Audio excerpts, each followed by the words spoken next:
आपको लगता है कि अध्यापन का जो कार्य रहा, इससे आप संतुष्ट हैं? अपने अध्यापन के कार्य से संतुष्ट नहीं हूँ। आपने जेएनयू की बात की, वैसे आप क्या देखते हैं? उसका बेड़ा गर्क किया है कपिल सिब्बल जैसे लोगों ने। क्या लगता है आपको, आपके नजरिए से क्या भारतीय विदेश नीति सही दिशा में है? मुझे लगता है कि विदेश नीति पथभ्रष्ट है। अमेरिका को वर्तमान यूपीए सरकार ने अमेरिका का बगल बच्चा बनाकर छोड़ दिया है। विपक्ष के एक बहुत ही लोकप्रिय नेता डॉक्टर मनमोहन सिंह को अनर्थ शास्त्री थे। नहीं, वो लगता है अनर्थ तक ही ठीक था, वो शास्त्री तो उनके नाम के साथ लगाना बेकार है। नमस्कार, स्वागत आपका हमारी इस विशेष प्रस्तुति व्यक्तित्व में। और आज हमारे साथ आज के अंक में एक जाने माने विद्वान हैं, विदेश मामलों के जानकार हैं, विदेश मामलों की रणनीति बनाने के एक सिद्धहस्त व्यक्ति माने जाते हैं। हमारे साथ हैं प्रोफेसर पुष्पेश पंत जी। बहुत स्वागत आपका हमारे इस कार्यक्रम में।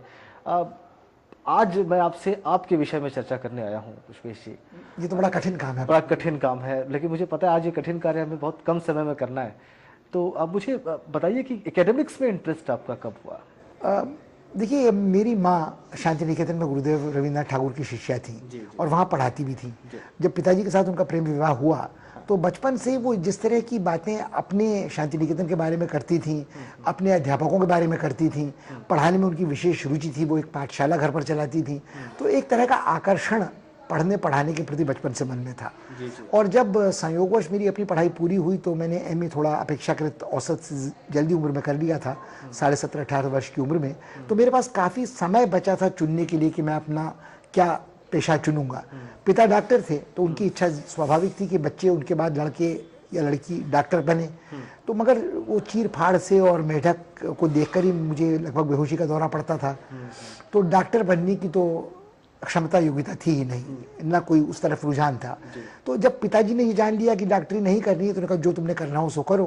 मगर जब तक मैंने अपनी पीएचडी पूरी की तो मैं लगभग अपने दिमाग में साफ हो चुका था कि मैं पढ़ाना ही चाहता हूँ। और उसके कारण बहुत स्पष्ट थी कि मुझे लगता था कि जो पढ़ाने की नौकरी विश्वविद्यालय की है वो बड़े आराम की है।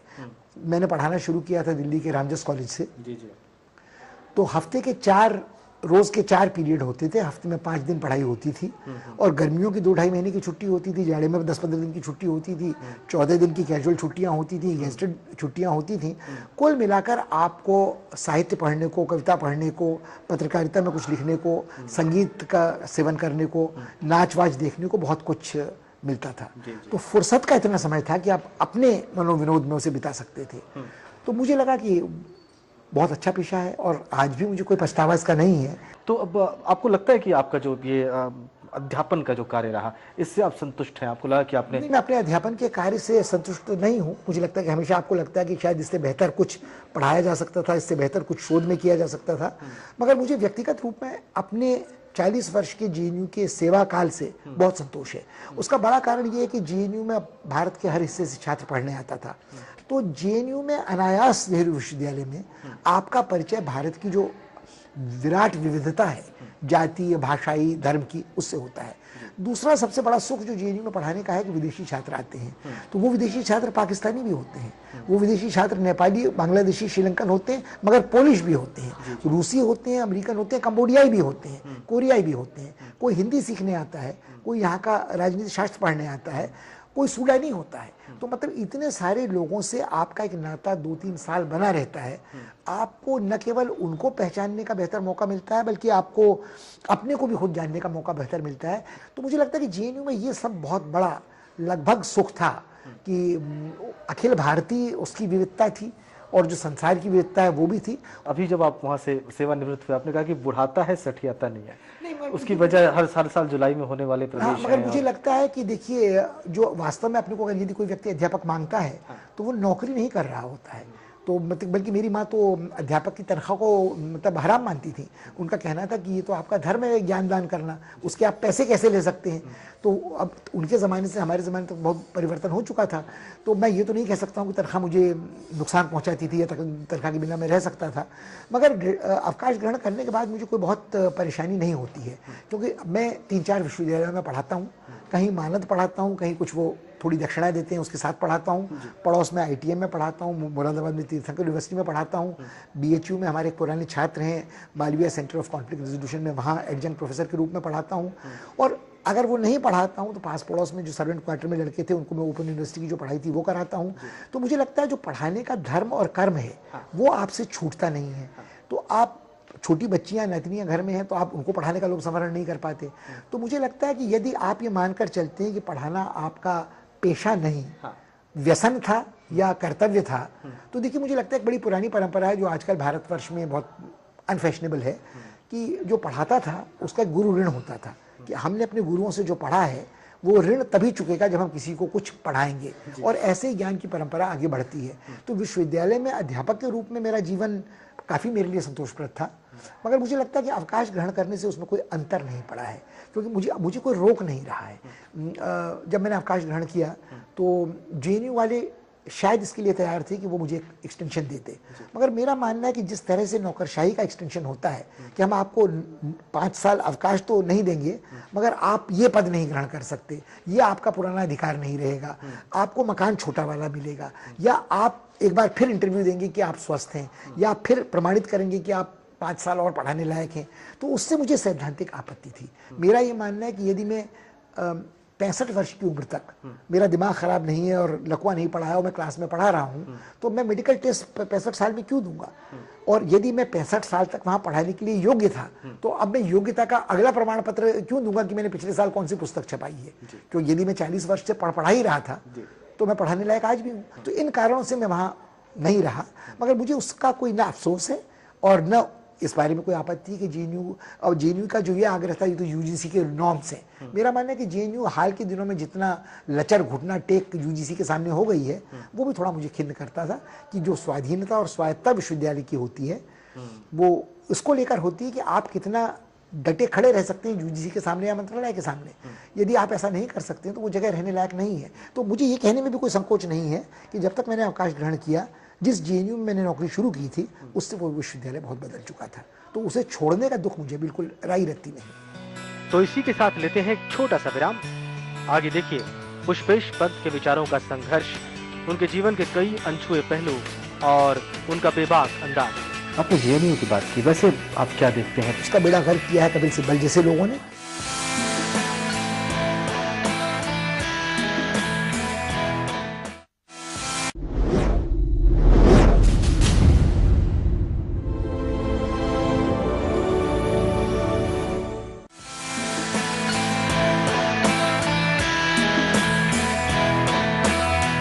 आपने जेएनयू की बात की, वैसे आप क्या देखते हैं? उसका बेड़ा गर्क किया है कपिल सिब्बल जैसे लोगों ने। क्या लगता है आपको, आपके नजरिए से क्या भारतीय विदेश नीति सही दिशा में है? मुझे लगता है कि विदेश नीति पथभ्रष्ट है। अमेरिका को वर्तमान यूपीए सरकार ने अमेरिका का बगल बच्चा बनाकर छोड़ दिया है। आपने जेएनयू की बात की, वैसे आप क्या देखते हैं पूरे क्षितिज पर भारत में शिक्षा व्यवस्था की स्थिति? आप बिल्कुल उसका बेड़ा गर्क किया है। उसका बेड़ा गर्क किया है कपिल सिब्बल जैसे लोगों ने।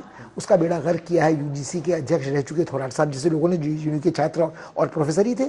उन्होंने जिस तरह की नौकरशाही, और उसके पहले अर्जुन सिंह जी ने जब उसका था कि जिनका एक एजेंडा होता है कि हमने एक धर्मनिरपेक्ष पाठ्यक्रम लागू करना है, हमने एक सामाजिक समता के लिए विश्वविद्यालय का प्रयोग करना है, ये दोनों चीजें अपनी जगह पर बहुत महत्वपूर्ण है। विश्वविद्यालय को धर्मनिरपेक्ष होना चाहिए, विश्वविद्यालय को समता पोषक होना चाहिए, मगर ये आप एक दल विशेष की सरकार के मंत्री विशेष के हट के कारण अंधविश्वास के रूप में आंख मूंद कर लागू करें, वो मुझे बिल्कुल गलत लगता है। और विश्वविद्यालय को आप विश्वविद्यालय अनुदान आयोग के अधीनस्थ एक विभाग बना दें, ये भी मुझे बहुत खटकता है। जिस तरह की नौकरशाही निरंतर बाद के कुलपतियों ने आपातकाल के बाद से निरंतर घुटने टेक मंत्रालय के सामने स्वीकार की, वो ये जो आपका बुनियादी सवाल था, ये सिर्फ जेएनयू में नहीं हुआ, सारे भारत में हुआ है, सारे विश्वविद्यालयों में हुआ है। तो मुझे लगता है कि उसके बाद थोड़ा खेद, थोड़ा क्लेश, थोड़ा दुख होता है, मगर अगर दुनिया बदल रही है, देश बदल रहा है, तो आप ये सोचें कि एक तूफानी समुद्र के बीच में एक द्वीप बना रहेगा, रेगिस्तान के बीच में एक नखलिस्तान बचा रहेगा। अभी हाल में जो घटना हुई है कि एक लड़के ने एक वध किया है अपनी महिला सहपाठी का, इस तरह की घटना कल्पनातीत थी। 40 वर्ष पहले के दकियानू सामंती समाज वाले भारत में जेएनयू का कैंपस निरापद था, मगर आज जेएनयू और बिहार या उत्तर प्रदेश के किसी बुरे इलाके में कोई अंतर है नहीं, और हो भी कैसे। आपका जो फेवरेट एरिया रहा है इंटरनेशनल स्टडीज और अंतर्राष्ट्रीय संबंध, बहुत सारे सवाल उठते हैं गवर्नमेंट ऑफ इंडिया की फॉरेन पॉलिसी पर, आजकल लगातार उठ रहे हैं, और इसके बड़े सारे उदाहरण भी दिए जाते हैं। मालदीव का उदाहरण दिया जाता है, बांग्लादेश म्यांमार का उदाहरण दिया जाता है, क्या लगता है आपको, आपके नजरिए से क्या भारतीय विदेश नीति सही दिशा में है? नहीं, जहाँ तक मेरा व्यक्तिगत राय का प्रश्न है, मुझे लगता है कि विदेश नीति पथभ्रष्ट है, विदेश नीति बिल्कुल पराधीन है। अमेरिका को वर्तमान यूपीए सरकार ने अमेरिका का बगल बच्चा बनाकर छोड़ दिया है। गुटनिरपेक्षता की मौत तो कभी हो गई थी, मगर इन्होंने उसे बहुत अच्छा जमीन के नीचे गाड़ दिया है, जहाँ से उसका दोबारा प्रकट होना असंभव है। मुझे लगता है कि जब उदारीकरण की नीति अपनाई गई थी और मनमोहन सिंह जी प्रधानमंत्री बने थे, तो वो लगभग विश्व बैंक के ही पसंद के आदमी थे, और उन्होंने अपना चोला जितनी जल्दी बदला, वो जो थर्ड वर्ल्ड कमीशन वाला था, और वो मतलब कहते हैं ना हर मौके पर रंग कोको कोला के संग, तो उनका वो हाल था कि वो ऐसे अर्थशास्त्री हैं जो हर सरकार के सलाहकार हो सकते थे, वो किसी भी रुझान की हो। तो मुझे लगता है कि वो दुर्भाग्य से विदेश नीति की बात करना आज के भारत में निरर्थक है। जो आपने कहा कि मुझे अपने जीवन का जो हिस्सा बर्बाद हुआ लगता है, वो ये लगता है कि जितने वर्ष आपने भारत की विदेश नीति और भारत के राजनीति के अध्ययन और शोध में लगाए, वो सब बेकार गए। क्योंकि यदि आज का भारत सिर्फ उसमें इतना भी स्वाभिमान नहीं कि वो हेडली से कोई बयान अमेरिका से ले सके, या हमारे पूर्व राष्ट्रपति जब जाते हैं उनकी जामा तलाशी हवाई अड्डे पर ना हो, या हमारे विदेश मंत्री की और रक्षा मंत्री की जामा तलाशी ना हो, या हमारी राजदूत महिला या पुरुष जो भी हों उनके पगड़ी और साड़ी को न थपथपाया जाए। अगर आप प्रतिरोध तक प्रकट नहीं कर सकते हैं तो आप क्या कर रहे हैं? तो मुझे लगता है इस सब से भारत की विदेश नीति का अपार नुकसान हुआ है। वो नेपाल हो, वो चीन हो, वो भूटान हो, अभी हाल भूटान में जो कुछ प्रसंग हुआ है। तो जो आपका सवाल है वो मन को इसलिए दुख देता है कि विदेश नीति की बात तो आप तब करें जब सरकार आंतरिक नीति के मामले में साफ और ईमानदार हो। यदि आपने भारत की आंतरिक अर्थव्यवस्था की जो नीतियां हैं वो कॉर्पोरेटों के सामने बिल्कुल आप बिक चुके हों, तो किस तरह से आप ये कल्पना कर सकते हैं कि सरकार स्वाधीन विदेश नीति की बात करेगी? आप तो एफडीआई बुला रहे हैं, आप हॉट मनी को आमंत्रण दे रहे हैं, और जो इतने विद्वान अर्थशास्त्री थे वो रुपए की गिरावट रोकने में असमर्थ रहे हैं। पहले ये था कि 15 दिन रुक जाओ, फिर हुआ 2 महीना रुक जाओ, फिर हुआ 6 महीना रुक जाओ, फिर हुआ 4 साल रुक जाओ, फिर हुआ अगले साल रुक जाओ। और आप इस तरह की मूर्खतापूर्ण फैसले करते हैं। आपने तेलंगाना लिया, किसी को आप खुश नहीं कर पाए, 27 राज्यों की मांग सामने आ गई, हिंसा भड़कने लगी गोरखालैंड में और बोडोलैंड में। विपक्ष के एक बहुत ही लोकप्रिय नेता डॉक्टर मनमोहन सिंह को अनर्थ शास्त्री कहते हैं। नहीं, वो लगता है वो अनर्थ तक ही ठीक था, वो शास्त्री तो उनके नाम के साथ लगाना बेकार है। कि अगर आप देखें तो उनकी विद्वता के बारे में जो मिथक गढ़े गए हैं वो गद्दी पे बैठे आदमी का चरण चुंबन करने के अलावा कुछ नहीं है। आप गूगल पे जाइए और टाइप कीजिए कि इनकी कितनी पुस्तकें हैं और कितने रिसर्च पेपर्स हैं, तो जजमान कितने बार है आपके सामने आ जाते हैं। मतलब ये आर्थिक प्रशासक रहे हैं, अर्थशास्त्री के रूप में इनकी ख्याति अमर सेन की जैसी हो, जगदीश भगवती की जैसी हो, या किसी और बड़े अर्थशास्त्री की हो, माफ कीजिएगा, ऐसा तो कहीं लगता नहीं। कोल्ड वॉर के बाद जिस तरह से अमेरिका का डोमिनेंस रहा पूरी दुनिया पर और अभी तक है, क्या स्नोडेन के मामले में रूस ने जो 1 साल की ये टेम्पररी जो राहत दी है स्नोडेन को, क्या ये एक नए युग की शुरुआत मानी जाए? नहीं, देखिए मेरे ख्याल में पुतिन का दोबारा सत्ता में आना ही नए युग की शुरुआत है। पुतिन ने ये बात बिल्कुल स्पष्ट कर दी है कि कभी रेगन के काल में जो पेरेस्ट्रोइका और ग्लासनोस्ट का दिन था, जो गोर्बाचोव करके गए थे, उसके बाद मिखाइल गोर्बाचोव के बाद जो रूस की पस्ती थी उसको वापस हस्ती में बदलने का काम काफी हद तक पुतिन ने किया है। उनका तेवर आक्रामक रहा है, उनका तेवर रूस के भीतर असहिष्णु तानाशाही वाला रहा है, साम्यवादियों को शिकस्त देने का रहा है, उनके अंदाज शासन के गुप्तचरी वाले रहे हैं।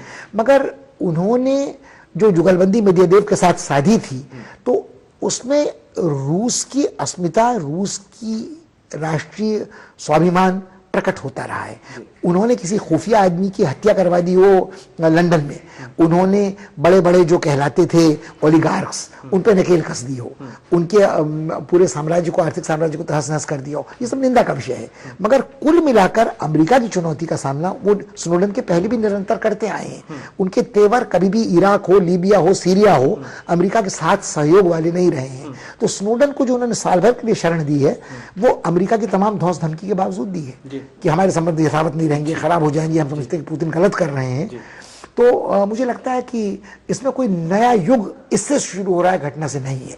पंत साहब, एक कोई संदेश आप अवश्य देना चाहेंगे उन पत्रकारों को जो कि अंतर्राष्ट्रीय संबंधों में रुचि रखते हैं या अंतर्राष्ट्रीय संबंधों पर टिप्पणी करते हैं, और उन एकेडमिशियंस को जो कि अंतर्राष्ट्रीय संबंधों पर बात करते हैं या दीक्षित करते हैं? पत्रकारों को या उन अध्यापकों को राय देने के लिए मैं नहीं समझता कि कोई योग्यता है, हर आदमी अपने को अक्लमंद समझता है, मगर इतना मैं जरूर सुझाना चाहूंगा, जो भारतीय विदेश नीति अंतर्राष्ट्रीय संबंधों की बात करते हैं, उन पर विश्लेषण टिप्पणी करते हैं, वो अपने जानकारी के साधनों को कम से कम प्रामाणिक रूप से टटोलें।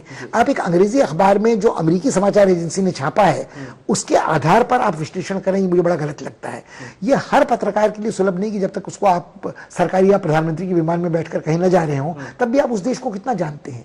तो आपकी जो डेडलाइन की संकट होता है कि आपने कॉलम आज लिखना है, आपकी बाइट अभी जानी है, खबर अभी जाना है, तो कोई विशेषज्ञ पत्रकार किसी देश के बारे में हो ऐसा बड़ा कठिन है। दूसरे, उसको उस देश की भाषा कितनी आती है, उस देश में पीएचडी होना जरूरी नहीं है, मगर क्या वो वहां 3 साल रहा है। कोई हिंदुस्तानी पत्रकार पाकिस्तान में 3 या 10 साल रह जाए, उसको घूमने फिरने निकलने की कितनी छूट होती है, वो देश समाज की धड़कन कितनी समझ सकता है। यहाँ इतने विशेषज्ञ हैं जो 3-3 साल कभी हिंदू का रह चुका है, कभी हिंदुस्तान टाइम्स का संवाददाता रह चुका है, मगर अपने घर में नजरबंद पाकिस्तान में रहते हैं। अपने पाकिस्तानी मित्रों की कृपा से एक झरोखे से उनको एक झलकी पाकिस्तान की मिलती है। चीन और भी बदतर हाल है। तो मैं चाहूंगा ये कि भारतीय पत्रकार कम से कम अपनी जानकारी के साधनों के स्रोत बढ़ाएं। एक अंग्रेजी भाषी पत्र या अमेरिकी समाचार एजेंसी या फॉक्स या रॉयटर्स या बीबीसी पर ही निर्भर न रहें। एक पक्ष तो यह है।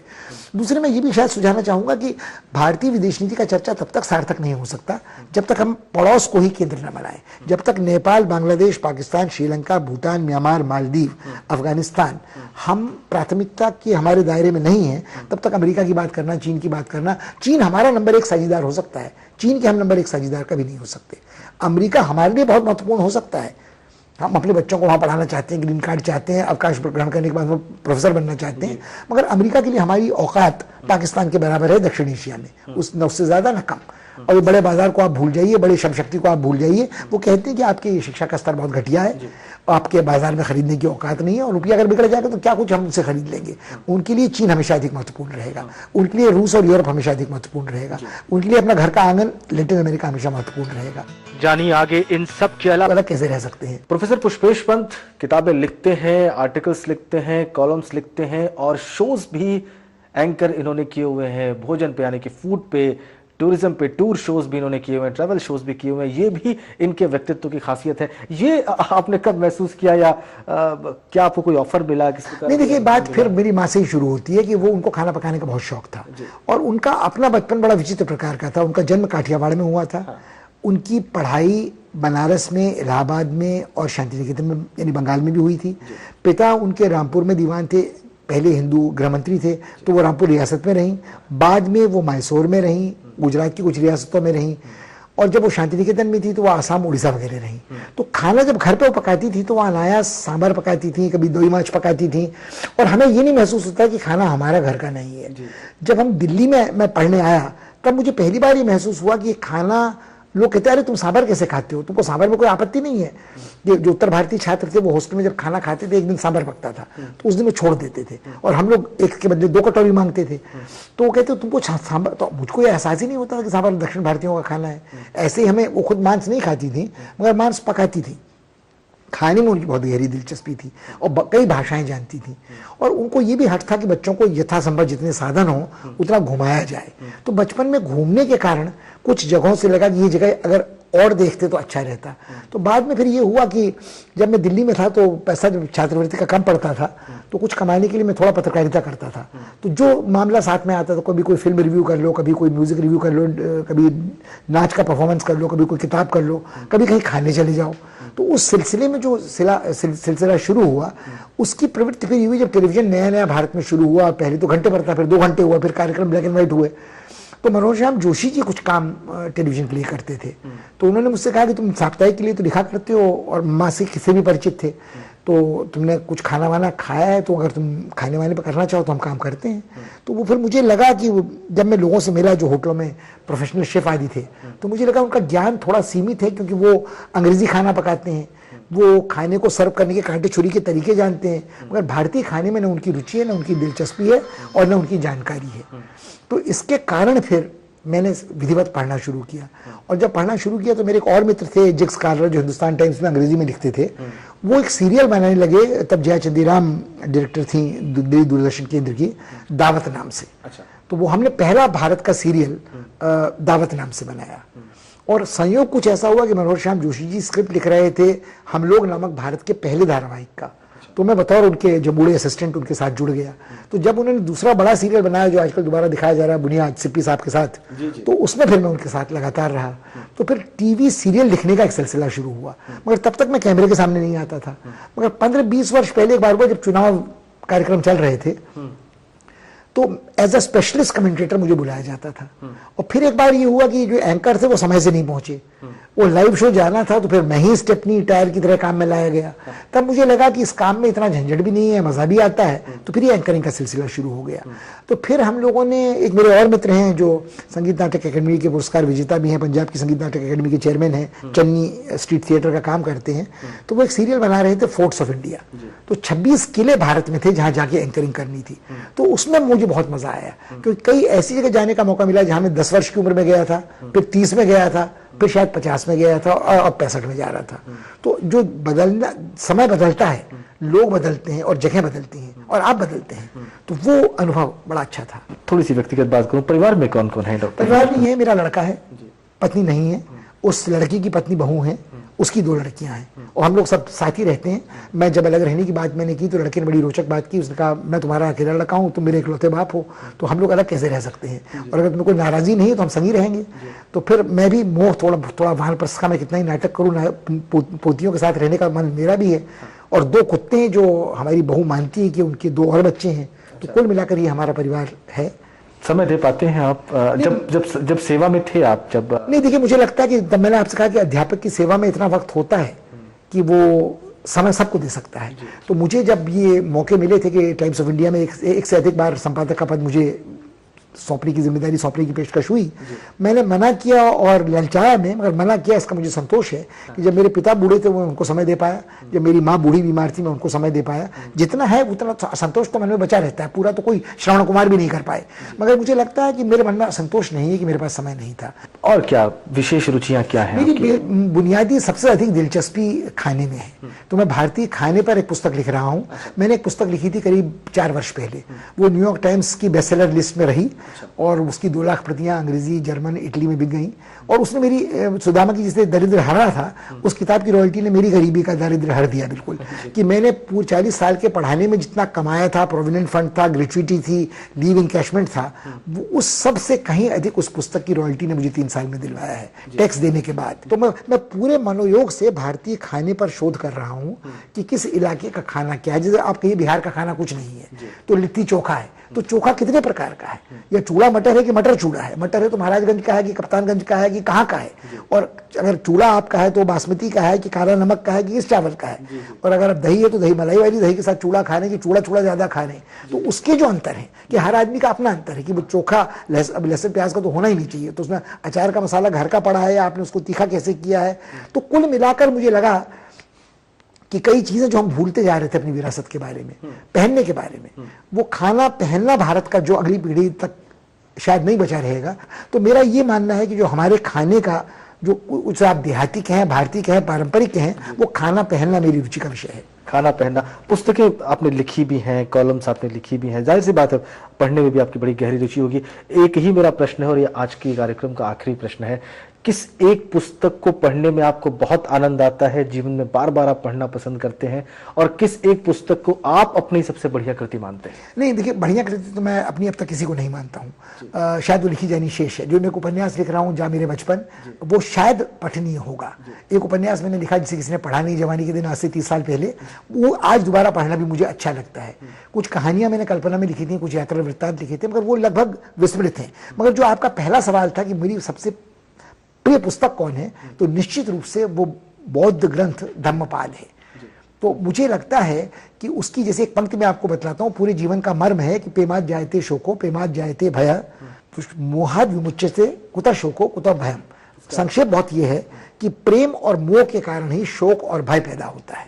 आप किसी के प्रति आसक्त होते हैं तो आपको लगता है इसे कुछ हो गया तो क्या होगा, आप डरते हैं, और उसके कारण आपको मोह भी होता है और भय भी होता है। उससे अगर आप मुक्त हैं तो आपको न शोक है न भय है। तो धम्म पद में ऐसे कई छोटे छोटे पद हैं जिसके लिए आपका आस्तिक होना जरूरी नहीं है, जिसमें जो ये पाली प्राकृत के पद छोटे 4-4 पंक्ति के हैं, वो मुझे लगता है कि कई बार पठनीय लगता है। यही आपका जीवन दर्शन भी है। नहीं, मेरा जीवन दर्शन यदि काश में से इसके ऊपर अक्षरशः आचरण करता तो बहुत सुखी रहता, मगर मैं कोशिश करता हूँ और मुझे लगता है धम्मपाद से बेहतर पुस्तक और पठनीय पुस्तक मुझे कोई लगी नहीं, क्योंकि वो धार्मिक पुस्तक नहीं है, वो प्रवचन नहीं है। उसकी एक पंक्ति को आप मनन कर सकते हैं कि जो बुद्ध का शिक्षा का पहला अर्थ है ना कि संसार दुखमय है, उससे मुक्ति नहीं है, मृत्यु निश्चित है, जरा दुख है, शोक दुख है, रोग दुख है, प्रिय वस्तु से वियोग दुख है, अप्रिय वस्तु से संयोग दुख है। यदि आप इतना समझ लेते हैं और इसके संग आपको रहना है तो आप अपने जीवन में बहुत दुखी रहते नहीं है। मतलब दुखी तो आप रहेंगे, मगर वो जो नानक भी कहेगा ना, दुखिया सब संसारा नानक, तो दुखी तो आपने होना ही होना है, कुछ भी आप करें। वो आपको कहानी की पंक्ति मुझे सुनाए बिना नहीं रह पाऊंगा कि धर्मवीर भारती की कहानी सूरज का 7वां घोड़ा में है। वो माणिक मुल्ला कहते हैं कि चाकू खरबूजे पे गिरे कि खरबूजा चाकू पे गिरे, धार चाकू की ही कुंद होती है। तो स्थिति तो व्यक्ति के जीवन की वही है। मगर ये पुस्तक पढ़ने में बड़ा आनंद आता है। और सौभाग्य से माँ संस्कृत पाली की विद्वान थी, तो मैं थोड़ा समझ लेता हूँ, तो अनुवाद सीधा पढ़ने की जरूरत नहीं होती, आप मूल में पढ़ सकते हैं और समझ। और वो तो जनता की भाषा थी पाली, वैसे भी उसमें कोई पंडितों की संस्कृत तो है नहीं। चलिए, आपने कहा कि अभी आपकी बेहतरीन कृति लिखी जानी बाकी है, तो प्रोफेसर पंत बहुत सारी शुभकामनाएं आपको और बहुत धन्यवाद हमसे समय निकालकर इतने विस्तार में अपने जीवन के तमाम पहलुओं पर बात करने के लिए और भारत की विदेश नीति पर भी रोशनी डालने के लिए, जो आप कह रहे हैं है ही नहीं संभवतः। बहुत धन्यवाद। धन्यवाद।